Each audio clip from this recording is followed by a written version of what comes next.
한 번 비침을 받고 하늘의 은사를 맛보고 성령에 참여한 바 되고.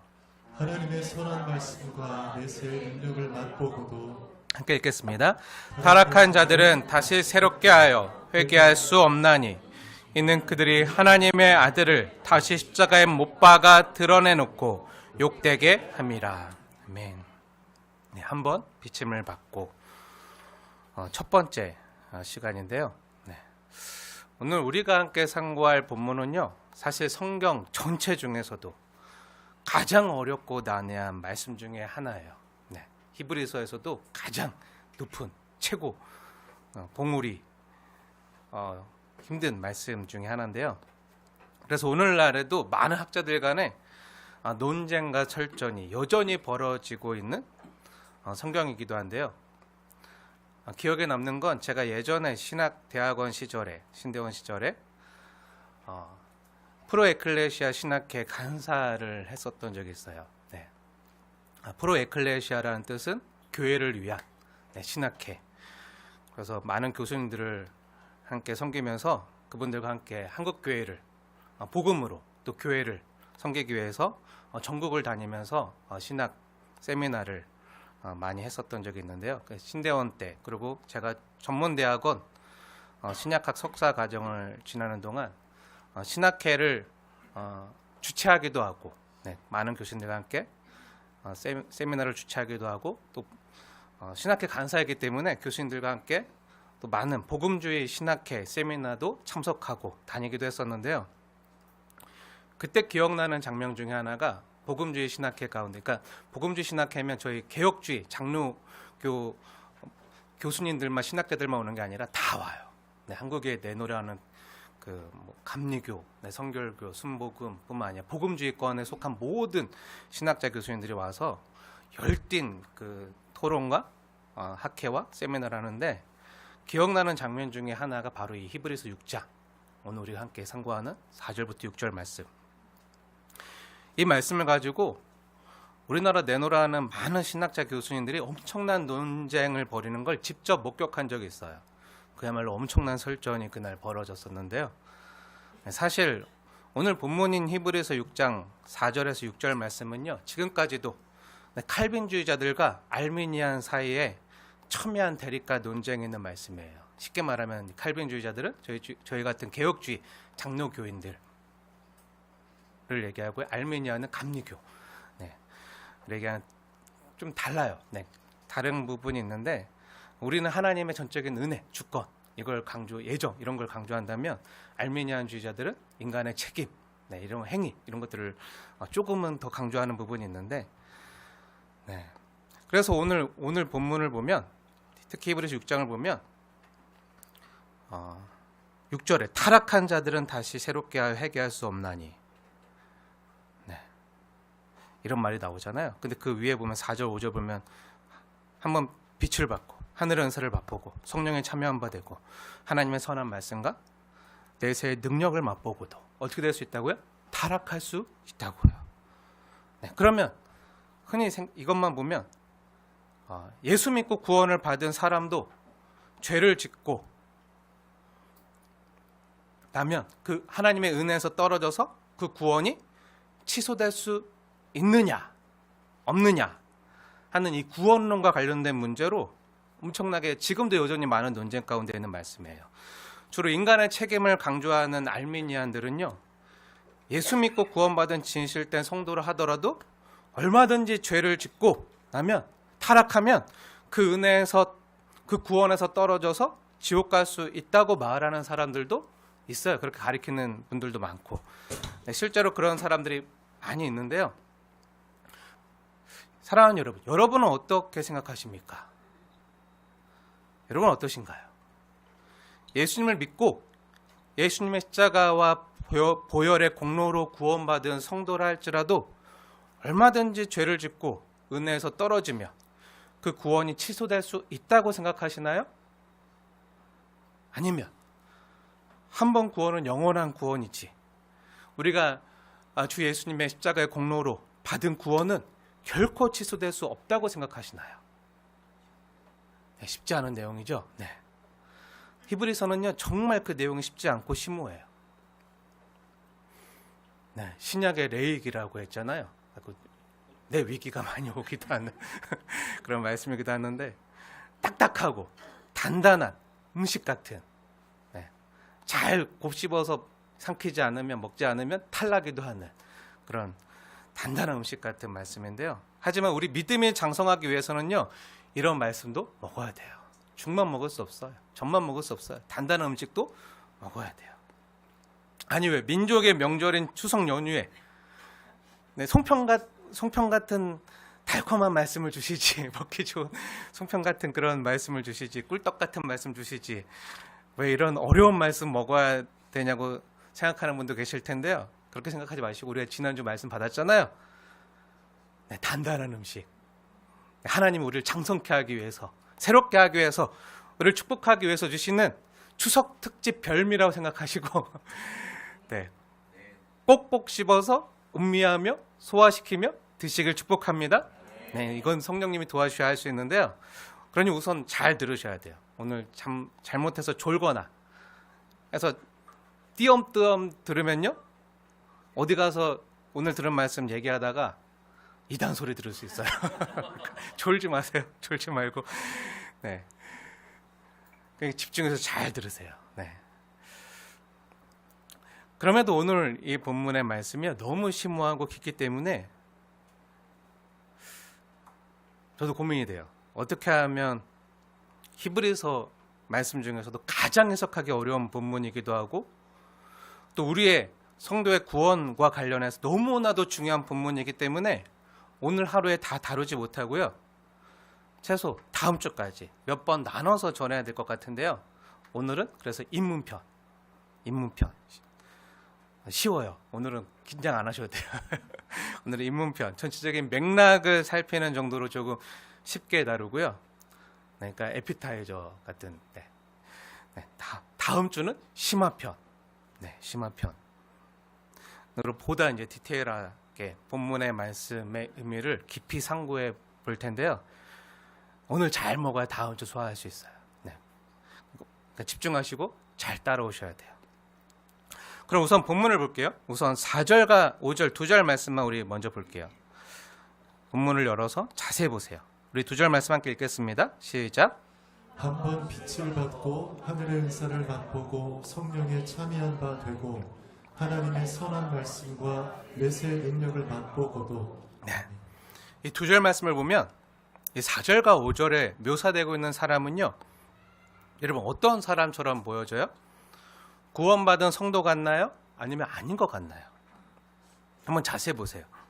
한번 빛을 받고 복음의 빛을 받은 거죠. 예수님이 빛 되시니까 예수님을 받고 한번 빛을 받고 이건요 무엇보다 빛으로 오신 예수님의 복음을 들은 걸 뜻해요. 네. 그리고 두 번째 하늘의 은사를 맛보고 세 번째 성령에 참여한 바 된 사람 그리고 네 번째 하나님의 선한 말씀을 맛보고 마지막으로 내세의 능력을 맛본 사람이 예수 믿는 사람 같나요? 아닌 것 같나요? 네, 예수 믿는 사람 같죠? 네. 어떻게 보면 예수 믿는 우리가 간절히 바라고 또 부러워하는 내용들이잖아요. 그쵸? 이런 우리도 경험하게 달라 기도하고 있잖아요. 우리 역시 복음의 빛을 받고 신령한 하늘의 은사를 맛보길 원하고 또 성령에 충만히 참여하길 원하고 또 선한 말씀과 내세의 능력을 맛보고 경험하길 바라고 기도하잖아요. 이런 걸 경험하면 얼마나 좋겠어요. 그것보다 더 좋은 건 없죠. 솔직히 성도된 입장에서 우리가 바라는 너무 귀한 것들이잖아요. 성도의 영광이잖아요. 그럼 이런 사람이 예수 믿고 교회 다니는 사람일까요? 아닐까요? 예수 믿고 교회 다니는 사람이겠죠. 네, 그렇게 보이잖아요. 그런데 6절 말씀 보세요. 6절. 이런 선한 모든 것을 맛보고도 어떻게 된 거죠? 네, 우리 6절 말씀 함께 읽겠습니다. 시작. 타락한 자들은 다시 새롭게 하여 회개하게 할 수 없나니 이는 그들이 하나님의 아들을 다시 십자가에 못 박아 드러내놓고 욕되게 합니다. 네, 이런 모든 선한 좋은 것들을 다 맛보고도 어떻게 된다고요? 타락할 수 있다고요. 예수를 믿고 복음의 빛을 받고 하늘의 은사를 맛보고 성령에 참여한 바 되고 하나님의 선한 말씀과 내세 능력을 맛보고도 타락한 자들은 다시 새롭게 하여 회개할 수 없다고요. 구원에서 끊쳐지는 거죠. 그리고 이런 자들은 하나님의 아들을 다시 십자가에 못 박고 욕되게 하는 자라는 거예요. 그러니까 이것만 보면요, 예수를 믿고 교회 다니는 그리고 구원받은 성도라 할지라도 타락할 수 있고 하나님의 은혜에서 죄될 수 있는 것처럼 보이잖아요. 다시 회개할 수 없다는 것은 다시는 구원받을 가능성이 없다는 말이잖아요. 그래서 이것만 보고 어떤 사람들은요, 믿는 성도도 구원에서 떨어질 수 있다, 구원이 취소될 수 있다, 이렇게 말하는 사람도 있는데요. 여러분은 어떻게 생각하시나요? 오늘 본문 말씀을 보면 이게 맞는데 목사님이 또 저렇게 말씀하니까 뭔가 함정인 것도 같고 뭔가 아닌 것 같기도 하고 아리송하시나요? 헷갈리시나요? 그럼 더 이상 헷갈리지 않도록 결론부터 말씀드릴게요. 결론부터. 잘 들으세요. 구원은요, 우리 인간의 행위로 말미암는 게 아니에요.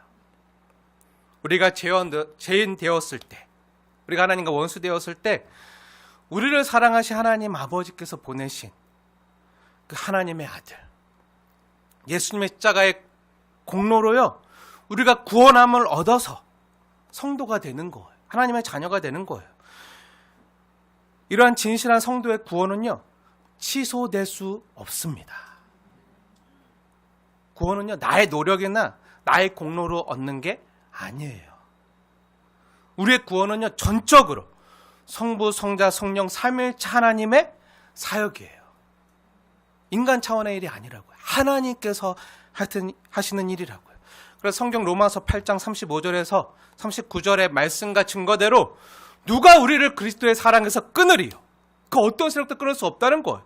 환난이나 공고나 박해나 그 어떤 것도 우리를 우리 주 그리스도 예수 안에 있는 하나님의 사랑에서 끊을 수 없다는 게 성경의 진리이고 복음이에요. 이게 우리가 믿는 바예요. 그리고 우리가 이미 수요일 날마다 요한복음 강해를 하면서 이미 여러 차례 확인하고 또 상고했지만 요한복음 10장 선한 목자 되신 예수님께서 요한복음 10장에서 말씀하시는 내용을 보면요, 한번 궁금하신 분들은 보세요. 요한복음 10장 27절과 28절에서 우리의 선한 목자 되신 예수님께서 이렇게 말씀하세요. 27절 28 제가 읽겠습니다. 내 양은 내 음성을 들으며 나는 그들을 알며 그들은 나를 따르느니라. 그러니까 예수님을 따른다는 거죠. 28절 내가 그들에게 영생을 주노니 영원히 멸망하지 아니할 것이요 또 그들을 내 손에서 빼앗을 자가 없느니라. 예수님 손에서 빼앗을 자가 없다는 거예요. 그리고 아버지 손에서도 빼앗을 자가 없다는 거예요. 이미 주께 속했으니까 그 주님의 손에서 빼앗아 갈 세력이 없다는 거예요. 그 어떤 것도 안 된다는 거예요. 사망이나 생명 그 어떤 것도 하나님의 사랑에서 우리를 끊을 수 없다는 거예요. 이걸 누가 말씀하셨죠? 우리 선한 목자 되신 우리 주 예수님께서 주님의 어린 양된 우리에게 말씀하신 거예요. 그러니 예수님의 피값으로 구원한 성도를요, 그 어떤 세력도 예수님의 손에서 빼앗을 자가 없다는 사실을 여러분 확실히 믿으시기 축복합니다. 이것이 복음이고요, 은혜예요. 믿어지는 게 은혜예요. 또한 이것을 가리켜서 성도의 견인이라고 말하기도 하는데요. 알아두면 좋아요. 물론 어려운 신학 용어는 성도의 견인 같은 이런 용어는 까먹어도 괜찮지만요. 우리 꼭 잊지 말아야 될 것은요. 예수님께서 구원한 성도를 빼앗을 세력이요, 빼앗을 자가 그 어디에도 없다는 거예요. 예수님과 또 성부 아버지 손에서 우리를 빼앗아갈 자는 결코 그 어떤 것도 아무것도 없다는 사실만큼은요 꼭 기억하고 계셔야 돼요. 그 어떤 것보다 강하시고 세시기 때문에 그 어떤 공중권세 잡은 자, 그 어떤 세력도요, 사망이나 생명이나 그 어떤 피조물도요 못 뺏어가요. 하나님보다 더 센 세력이 없기 때문에 그 손에서, 그 하나님의 손에서, 예수님의 손에서 빼앗아 갈 자가 없어요. 그러니까 우리가 그 주님의 피값으로, 주님의 손으로 구원함을 받은 우리의 구원이 취소될 수 있을까요? 없어요. 결론부터 말씀드린 거예요. 예수를 진실되게 믿는 성도의 구원은요, 취소될 수 없다는 거예요. 그럼 오늘 본문은 어떻게 해석해야 되나요? 오늘 히브리서 6장 4절에서 6절 말씀은 틀린 건가요? 아니요. 이것도 하나님의 진리의 말씀이에요. 분명히 맞아요. 하나님의 말씀을 믿으시기 바랍니다. 그럼 모순 아닌가요? 하고 말씀하시는 분이 계실지도 모르겠는데요. 결론부터 말하면요, 네, 모순이 아니에요. 이와 관련된 더 자세한 내용은, 더 디테일한 말씀에 대해서는 다음 주에 상고할 거고요. 오늘 주어진 시간에 다 못해요. 네, 너무 깊고 심오하기 때문에 다음 주 심화편에서 다루고요. 오늘은 먼저 기초편. 그렇죠? 네, 오늘은 먼저 큰 틀에서 이 말씀을 이해하기 위해서는 오늘 큰 틀에서 맥락을 알아야 돼요. 큰 틀에서 오늘 본문의 맥락을 보기 원하는데요. 먼저 우리가 기억해야 될 것은요, 지금 히브리서를 써서 보내고 있는, 당시 고난당하던 히브리 교회 성도들에게 이 말씀을 써서 보내고 있는 히브리 사도는요, 지금 구원론과 관련된 신학 논문을 써서 보내는 게 아니라는 거예요. 물론 구원과 관련된 너무 중요한 내용들이 있기 때문에 우리가 소홀히 할 수 없고요, 귀담아 들어야 되고요, 또 나중에 필요한 부분은 분명히 다룰 거예요. 걱정하지 마세요. 하지만 분명히 해야 될 것은요, 지금 이 성령 하나님의 영감을 받아서 지금 하나님의 말씀을 써서 전하고 있는 이 히브리 사도는요, 지금 신학 논문을 써서 보내는 게 아니라 당시 그 유대 교인들로부터 온갖 핍박과 박해와 환난을 당하던 그 예수 믿는 성도들에게 우리를 구원한 예수님이 최고십니다. 예수님이 죄일입니다. 구약 성경에 전한 구원자 메시아가 바로 하나님의 아들 예수님입니다. 그 예수님께서 우리의 신실한 대제사장이 되십니다. 그분은 우리와 같이 모든 시험을 겪으신 분으로 우리의 고난을 체휼하시고 또 공감하시고 또 이기게 하실 분이십니다. 그러니 믿음의 주여 온전케 하시는 이인 예수를 바라보십시오. 십자가에 달리신 예수님을 믿음으로 바라보십시오. 사는 게 힘들다고, 고되다고, 예수님을 버리고 믿음을 저버리고 다시 유대교로 돌아가지 말고 예수님 끝까지 붙드십시오. 주 예수님을 믿는 믿음으로 이기십시오. 하고 지금 고난 때문에 믿음이 흔들리던 성도들에게 지금 목회적인 관점에서 지금 하나님의 말씀을 전하고 있는 거예요. 그러니까 신학 논문을 써서 보내는 게 아니라 그들을 목회적인 관점에서 그들이 믿음에 붙어있도록, 예수님께 붙어있도록 믿음을 견고히 하기 위해서 지금 말씀을 전하고 있는 거라고요. 이런 히브리서의 전체적인 맥락에서 오늘 본문의 문맥을 한번 보세요. 성경을 해석할 때 제일 중요한 건요, 문맥이에요. 이 말씀만 똑 떨어뜨려서 보면 안 되고요, 이 말씀과 맥락이 어떤 문맥 가운데서 주어졌는지 살피는 게 가장 중요해요. 사실 오늘 히브리서 6장의 본문은요, 누가 구원받은 자인지 아닌지, 또 그걸 어떻게 알 수 있는지, 구원이 취소될 수 있는지 아닌지, 그런 거를 알려주기 위한 말씀으로 주신 목적으로 우리에게 주신 말씀이 아니라 당시 유대교인들로부터 핍박을 당하던, 환난 가운데 있던, 그래서 예수를 버리고 다시 유대교로 개종할 것을, 배도할 것을 요청받고 압박받고 있던 성도들에게 예수를 믿는 믿음으로만, 오직 예수로만, 그 예수를 믿고 그 구원을 얻을 수 있는 그 예수 복음 가운데 끝까지 배교하지 말고 예수를 믿는 믿음 가지고 소망 가운데 승리하라는 목회적인 목적을 가지고 전한 말씀이라는 거예요. 아까 우리가 특송했는데 끝까지 승리하리라. 믿음으로, 나는 믿음으로까지 승리하리라. 내가 지금 걷는 이 길이 비록 너무 힘들고 고되고 험한 골짜기를 걷는 것 같고 사막 음침한 골짜기를 걷는 것 같고 시련이 고되도 오직 믿음으로, 예수를 믿는 믿음으로 승리하리라. 그런 목회적인 목적을 가지고 전하는 말씀이라고요. 그럼 우선 오늘 이 본문과 관련된 큰 틀에서 문맥을 먼저 살펴볼게요. 오늘 우리가 함께 상고하고 있는 히브리서 6장 4절에서 6절까지 본문은요, 큰 틀에서 보면 히브리서 5장 11절부터 이어지는 매우 강한 경고와 권면의 말씀이에요. 5장 11절부터 6장 마지막 절까지 그 문맥 안에 있는 말씀이에요. 우리가 지난번에도 살펴봤지만요, 지금 히브리 사도는요, 멜기세덱의 반차를 따르는 대제사장 예수님에 대한 말씀을 10절까지 전하고 있었잖아요. 그 멜기세덱의 반차를 따르는 예수님이 어떤 분이신지 그 의미를 전하다가 갑자기 그 말씀을 끊고, 왜 끊었죠? 듣는 것이 둔한 성도들을 위해서 갑자기 5장 11절부터 6장 마지막 절인 20절까지 지금 매우 강한 경고와 권면의 말씀을 전하고 있는 거예요. 그리고 다시 7장 1절부터 멜기세덱의 반차를 따르는 예수님에 대한 말씀이 이어지는 거예요. 이런 문맥을 아셔야 돼요. 그리고 히브리 사도가 지금 성령의 충만한 가운데 영감을 받아서 하나님의 말씀을 써서 전하다 말고 지금 뭐 하고 있는 거죠? 성령 가운데, 성령의 임재 가운데 지금 자신이 목회하고 있는 히브리 교회 성도들을 떠올리다 보니까 그들이 지금 처한 상황과 문제점이 보이는 거예요. 교회 문제와 그 성도들의 그 현 상황, 어려움이요, 보이는 거예요. 그래서 그들의 영적인 상태를 성령님의 도우심과 인도하신 가운데 정확히 진단을 하고, 진단을 하면 어떻게 돼야 되죠? 진단한 다음에 처방이 이루어져야 되잖아요.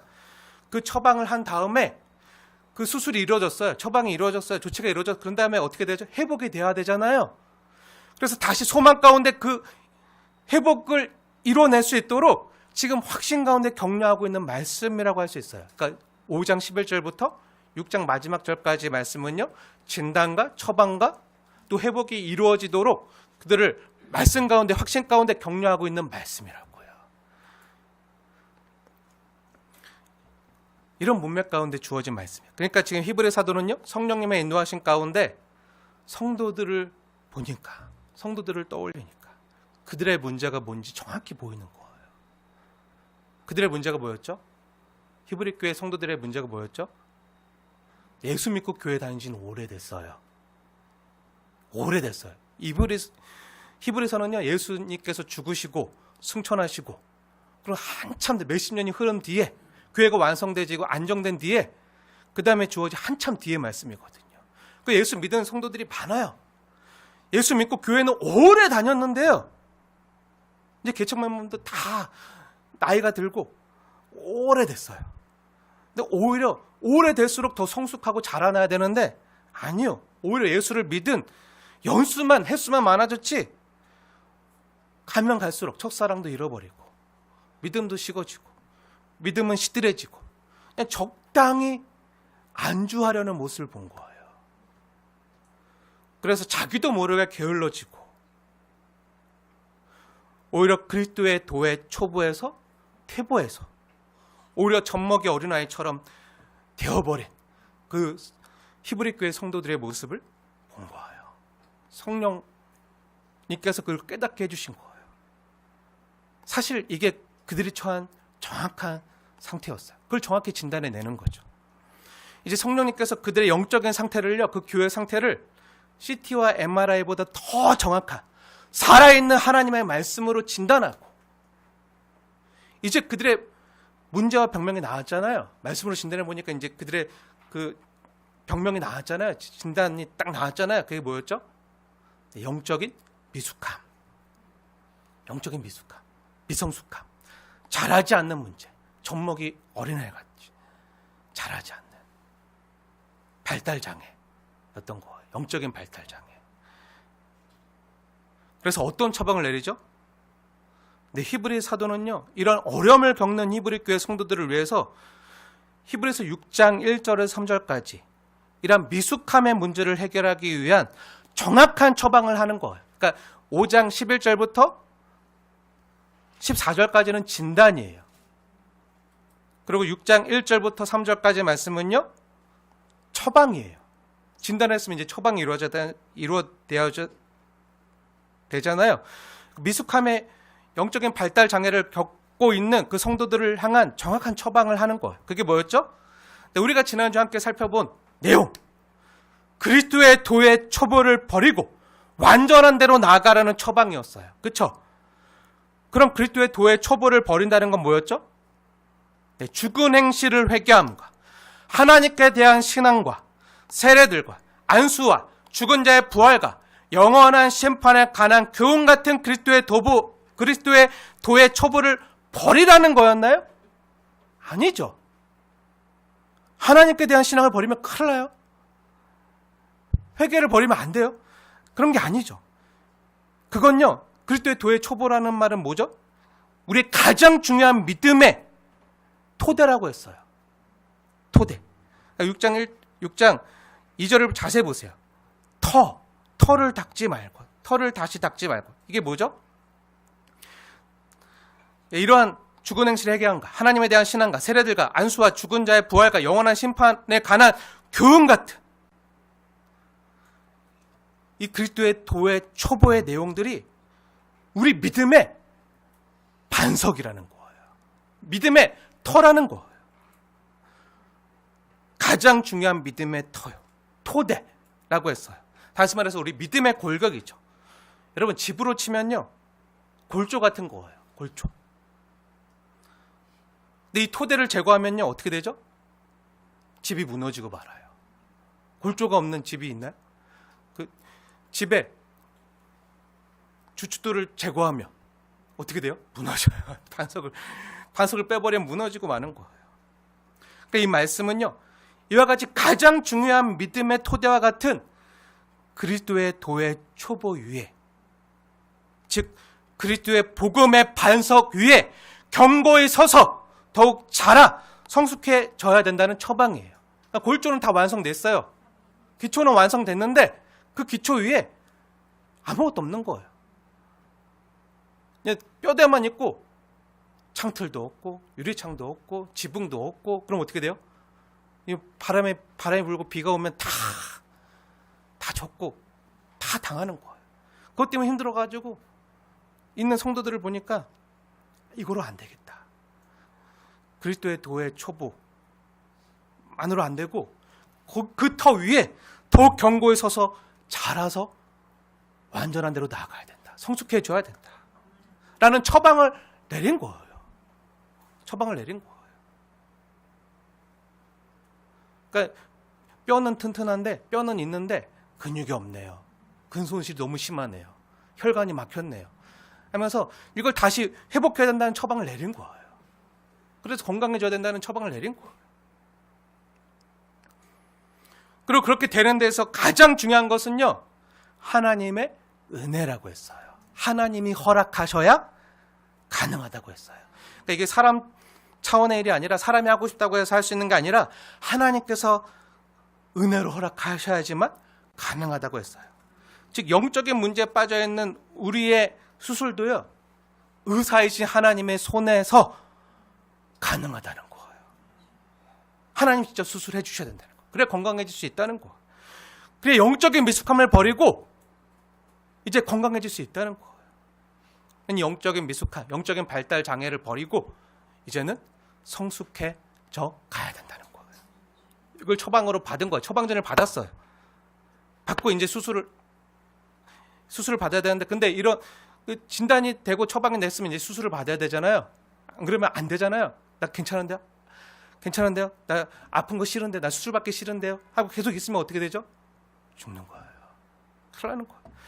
근데 수술 받기 싫다고, 아픈 거 싫다고, 난 괜찮다고, 미숙한 게 좋다고, 그냥 이대로 살겠다고 하나님께서 은혜로 처방해 주신 이 시술을 거절하고, 처방을 거절하고 자기 마음대로 살면 어떻게 될 것인지에 대해서 이제 히브리서 6장 4절부터 8절까지 매우 강한 어조로 경고하고 있는 거예요. 당신 수술 받아 살아요. 그리고 술, 담배 끊어야 돼요. 안 그러면 계속 그렇게 나쁜 거 계속 먹고 마시고 하면 당신 큰일 나요. 죽을 수도 있어요. 하고 의사가 지금 강한 경고를 하고 있는 거라고요. 하지만 수술 잘 받고 잘 처방받고 이렇게 수술하면 히브리서 6장 9절부터 마지막 절까지는 다시 강건해질 수 있어요. 건강해질 수 있어요. 그래서 히브리서 6장 9절부터 마지막 절까지는요, 이런 우리의 영적인 미숙함의 문제가 의사 대신 예수님의 처방대로, 그 처방전대로 잘 따르고 수술을 잘 하면 분명히 하나님의 약속과 은혜 가운데서 고침을 받을 수 있다는 소망을 주면서 확신 가운데 격려하는 메시지라고 할 수 있어요. 끝까지 예수님 붙들고 이겨내라는 그런 메시지예요. 그러니까 지금 히브리 사도는요, 지금 히브리 교회와 성도들의 영적인 상태를 정확히 성령 안에서 진단하고 처방전을 준 거죠. 그리고 만약에 이 처방전대로 안 따르면, 수술을 안 하면 닥칠 위험을 경고하고, 그래 뭐라는 거죠? 수술을 받으라는 거죠. 처방전대로 살라는 거죠. 안 하면 닥칠 위험을 경고하고, 하지만 잘 따르면 이런 우리의 젖먹이 같은 영적인 발달 장애, 이런 어린아이 같은 영적인 미숙함의 문제는 해결할 수 있고 장성한 자로 다시 자라갈 수 있다는 그 소망과 확신과 격려를 주고 있는 거예요. 무슨 말인지 아시겠죠? 근데 우리가 느끼기에는 오늘 우리가 상고하는, 우리 함께 읽었던 그 본문 히브리서 6장 4절에서 6절 말씀의 경고의 내용이요, 마치 주님이 주시는 처방전대로 안 따르면 하나님의 자녀된 하나님의 사람도 하나님의 은혜와 구원에서 끊어질 수 있는 것처럼 보이는 매우 고강도성의 메시지라는 게 문제인데요. 그럼 이걸 어떻게 해석해야 될까요? 이건요, 이렇게 생각해 볼 수 있어요. 예를 들면 이런 건데요. 예를 들어서 어느 집에 아들을 정말 사랑하는 은혜로운 아버지와 자비로운 아버지가 있어요. 근데 그 아버지의 은혜를 왼수로 갚는 자식놈이 있어요. 달마다 아빠의 은혜를 왼수로 갚고 사고만 치는 그 자식놈이 있다고 생각해 보세요. 아들이 있다고 생각해 보세요. 어느 날 아빠가 아들을 불러놓고 말하는 거야. 아니, 너는 언제쯤 철이 좀 들래? 너 다 큰 어른 아니냐? 성인 아니냐? 너 지금 대학생 나이야. 근데 언제까지 그 어린이 집에서 다니는 영아처럼 그렇게 행동할래? 라고 말하는 거예요. 야, 이대로는 안 되겠다. 내가 너에게 좋은 선생님하고 교관을 붙여줄 테니까 잘 배우고 훈련받아 와. 이렇게 말했는데 맨날 땡땡이 치고 도망가고 그리고 아빠 주머니에 있는 돈 훔쳐가지고 나가서 술 사 먹고 허랑방탕 즐기고, 여전히 밖에 나가서 사고치고, 지나가는 행인과 붙어서 싸움 나고, 그래서 병원비 물어주고, 가만히 있는 차에다가 술 먹고 발길질해서 차값 물어주고. 근데 이런 일들이 하루가 멀다 하고 매일 일어나고, 그러다 경찰서에 잡혀가고, 경찰서에 가 있으면 경찰서에 전화 오면 그 아빠가 경찰서 찾아가서 아들을 데리고 나오고, 근데 변호사 써서 데리고 나오고, 이런 일들이 하루 이틀이지 맨날 그런다고 생각해 보세요. 하루 이틀이지. 그런데 여전히 정신 못 차리고 여전히 자기 마음대로 휘젓고 다니는 그 자식놈, 아들놈이 있다고 생각해 보세요. 그 아빠가 그 아들을 볼 때요, 얼마나 속 터지겠어요. 아들만 그런가요?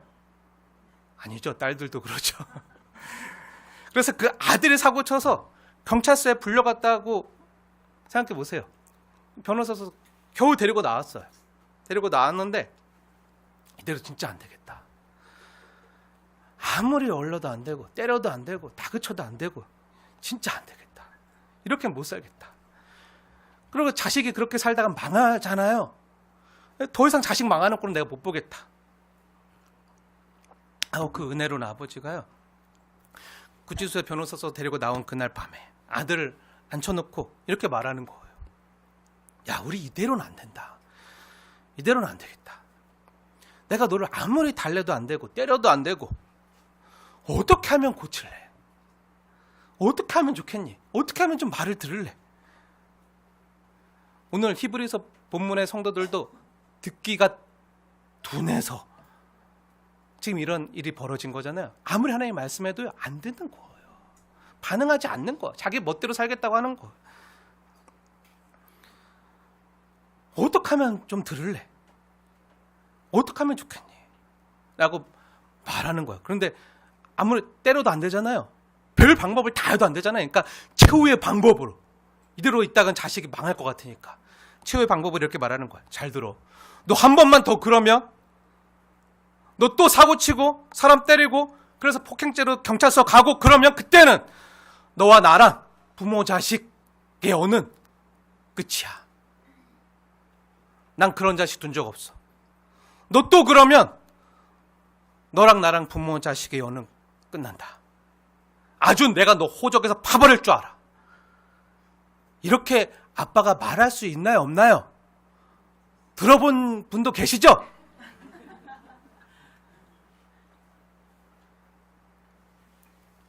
부모들 입장에서는요, 정말 자식을 살리고 자식 잘 되라고 때로 이런 말도 할 수 있는 거예요.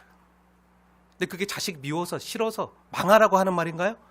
아니죠. 살리기 한 말이죠. 말 안 듣는 자녀에게 너 이렇게 말 안 들을 거면 너 집 나가. 이렇게 말할 수 있나요, 없나요? 많이 들어보셨죠? 있죠. 그리고 부모에 대해서 자녀에게 이런 말 해보신 분도 어쩌면 계실지도 모르겠어요. 안 하게 되어지길 축복합니다. 근데 너무 속상하면 너 자꾸 말 안 듣고 너 이렇게 할 거면 너 집 나가. 이런 적 있죠? 저기 웃는 분 계세요. 네. 앞으로 안 하게 되어질 축복합니다. 그럼 그때요, 너 내가 이렇게 경고했는데 또 사고치면 너랑 나랑 부모 자식 간의 연은 끝이다 했을 때 그 말은 무슨 말인가요? 무슨 의미인가요? 너 지금 나가 할 때 그 말은 무슨 의미인가요? 정말 나가라는 건가요? 그럴 때 진짜 나가면 진짜 불효자 되는 거예요. 정말 끝내자는 건가요? 부모 자식의 연을 끊자는 건가요? 그러면 진짜 안 되는 거예요. 그럼 뭐죠? 충격요법이에요. 다 해도 안 되니까 마지막으로 그 아빠가요, 그 부모가요, 얼마나 속 터지고 복장 터지면요 그랬겠어요. 부모가 자식 때문에 애간장에 다 녹고요, 오장육부가 뒤집어지면 얼마나 힘들면 그렇겠어요. 사실요, 구약 성경에 숱하게 나오는 하나님의 인애, 헤세드라는 단어가요, 바로 여기서 나왔어요. 헤세드의 원은요, 그 부모의 애간장이 끊어지는 그 단장의 고통, 그 자식 때문에 속 썩고 애간장이 다 녹고 오장육부가 뒤집어지고, 그런데 자식이 말 안 듣고 자꾸 밖에 나가 사고치고 우상숭배하고 부모 말 안 듣고 하나님께 반역하고, 어떻게 하면 이 녀석을 살릴 수 있을까 하고 하나님께 반역하는 이스라엘과 이들을 끝까지 사랑하셔서 때려서라도 고치기 원하는 하나님 아버지의 그 애간장 끊어지는 이 마음을 표현하는 단어가요, 헤세드예요. 시편에 여호와의 인자하심이 영원하다 할 때 그 인자하심이 바로 이 헤세드예요. 우리를 포기할 수 없는 하나님 아버지의 사랑을 뜻하는 은혜죠. 이 헤세드가 신약에 와서는 은혜가 되는 거예요. 하나님 아버지의 은혜, 사랑. 그럼 왜 아빠가, 부모가 이 말을 하는 거죠? 네, 다시는 그러지 말라는 거잖아요. 이제는 자식에게 좀 들라는 말을 하는 거잖아요. 미숙함을 버리고 이 아비의 마음을 좀 깨달아서 헤아려 달라는 거잖아요. 그럼 이 말은 뭐죠? 너랑 나랑 이제 다시는 보지 말자, 끝내자는 건가요? 아니죠. 오히려 반대죠. 끊을 수 없다는 거잖아요. 내가 애간장이 끊어질지언정 너와 널 향한 내 사랑 끊을 수 없다. 그러니 이렇게라도 최후의 수단과 방법으로 충격요법까지 쓰는 거잖아요. 이 말은요, 거꾸로 말하면 내가 너를 사랑한다, 너는 내 자녀다, 나는 너를 끝까지 버릴 수 없다, 그러니 제발 깨닫고 돌이켜라, 이 말을 하는 거예요. 사랑하는 여러분, 왜 지금 히브리 사도가요, 지금 영적으로 젖먹이 어린아이 같고 게으르고 말 안 듣고 듣기에 둔하고 더 이상 자라기를 거부하고 나 이대로 살래 하고 투정 부리고, 그리고 예수를 바라보기보다는 자꾸 다른 곳에 세상에만 관심이 있는 성도들에게 이렇게 고강도성 경고의 메시지를 하고 있는지 이제 조금 감이 오시나요? 네, 지금 이 히브리서 6장 4절부터 6절의 말씀, 이 메시지는요, 강한 메시지는요, 너 정말로 그러면 너 호적에서 파버린다, 너 끝이다 가 아니라, 내가 너를 이렇게 사랑한다, 널 향한 내 사랑은 그 무엇으로도 끊을 수 없다, 널 향한 내 관심은 진심이다, 너는 내 사랑하는 자녀다, 너가 돌아오기 위해서라면 내가 널 위해서 어떤 값진 희생과 대가를 치러서라도 내가 그 일을 할 것이다. 내 바람은 너가 온전한 나의 자녀가 되는 것이니, 내 자녀답게 잘 자라는 것이니, 그러니 제발 이제라도 깨달아서 돌이켜라 하는 사랑과 애정의 메시지인 거예요. 무슨 말인지 아시겠나요? 오늘 본문은 어떻게 보면 하나님의 반어법이에요. 그러니까 하나님의 사랑에서 우리를 끊을 수 있다는 건가요? 없다는 건가요? 없다는 거죠. 우리 예수를 믿는 자의 구원도요, 취소될 수 있다는 건가요? 없다는 건가요? 없다는 거죠. 왜냐면요, 하나님께서 우리를 온전케 하시기 위해서 치르신 대가가요, 너무나도 크기 때문에. 그 대가가 뭐죠? 자신의 아들을 우리 같은 사람으로 보내셔서. 누가 대제사장할 수 있죠? 사람만 할 수 있잖아요. 왜죠? 대속해야 되니까. 대신 값을 치러야 되니까. 그래서 그 아들을 사람으로 보내셔서 우리가 다 똑같은 연약한 모습을 가지고 모든 시험과 고통을 다 겪으신 분으로, 시험을 겪으신 분으로. 하지만 그 대제사장 예수님께서 나를 구원하기 위해서 신실한 대제사장이 되셔서 화목제물을 십자가에 달리셨잖아요. 그렇게 하나님의 아들 예수 그리스도를 십자가에서 나를 구원하기 위한 대속제물로 드린 만큼 그 하나님 아버지께서 나를 위해서 치른 대가가 너무나도 크고 값지기 때문에, 그래서 내가 확신하노니 사망이나 생명이나 천사들이나 권세자들이나 현재일이나 장래일이나 능력이나 높음이나 기쁨이나 다른 어떤 피조물이라도 우리를 우리 주 그리스도 예수 안에 있는 하나님의 사랑에서 끊을 수 없다는 거예요. 사랑하는 여러분, 오늘 이 말씀에 나타난 날 향한 하나님 아버지의 마음이 헤아려지십니까? 조금 느껴지십니까? 그렇다면요, 이제 우리 차례예요. 자라가야 됩니다. 달라져야 됩니다. 변화되어야 됩니다. 그것이 하나님 아버지께 효도하는 길이고요, 주님 우리에게 간절히 바라시는 거예요. 정말 우리가 하나님의 자녀라면요, 달라질 수밖에 없어요. 자라갈 수밖에 없어요. 그리고 그 일을 하나님의 은혜로 행하십니다. 자라게 하시는 이도 하나님이세요. 그 다음 내용이 그래서 그 뒤에 나오는 거예요. 그리고 오늘 하나님께서 히브리 사도의 입술을 통해서 우리에게 말씀하시는 이 음성을 들으십시오. 9절인데요. 히브리서 6장 9절 말씀 한번 자세히 보세요. 하나님 우리에게 원하시는 거. 제가 읽겠습니다. 하나님의 말씀으로 들으시고 받으십시오. 하나님 아버지가 우리에게 말씀하시는 거예요. 나에게. 9절. 사랑하는 자들아, 사랑하는 아무개야, 호수야, 우리가 이같이 말하나 너에게는 이보다 더 좋은 것, 곧 구원에 속한 것이 있음을 확신하노라. 히브리서 6장 4절부터 8절까지의 내용에 나오는 사람들은 9절 이하에 나오는 사람들과 구분이 되는 거예요. 이건 나중에 다시 자세히 말씀드릴 텐데, 너희는 그렇지 않다는 거예요. 너희는 그렇지 않고 내가 사랑하는 자들아, 우리가 이렇게 고강도성 메시지로 이렇게 말하지만, 너를 잘 되라고 살리려고 이렇게 말하지만, 하지만 너는 어떻다고요? 그렇다고요? 아니라고요. 너에게는 이보다 더 좋은 것, 곧 구원에 속한 것이 있음을 어떻게 한다고요? 확신한다고요. 우리 구원의 확실성을 말해주는 거예요. 그리고 그 밑에 11절과 12절 하나님의 말씀입니다. 하나님의 바람인데요. 11절 12절. 나에게 주시는 말씀으로 잘 받으십시오. 우리가 간절히 원하는 것은, 그러니까 하나님 아버지가 우리에게 간절히 원하는 것은 너희 각 사람이 동일한 부지런함을 나타내요. 끝까지 소망의 풍성함에 이르러 게으르지 아니하고 믿음과 오래 참음으로 말미암아 약속들을 기업으로 받는 자들을 본받는 자 되게 하려는 것이라. 그게 너희가 잘 되는 거고 번성하고 번성케 하는 일이다, 복이다. 그래서 그 밑에 내용이 또 나오는 거예요. 우리 보고 어떻게 살라는 거죠? 하나님 말씀 듣고 회개하고 돌이키라는 거예요. 자라가라는 거예요.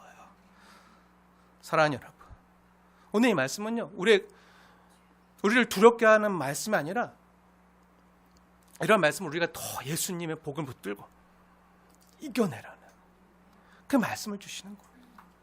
사랑하는 여러분, 우리가 하나님의 자녀예요. 구원에 속한 은혜를 입은 자임을 확신하시면서 그리스도의 장성한 분량에 이르기까지 자라가십시오. 이것이 우리를 향한 하나님 아버지의 뜻입니다. 기도하겠습니다.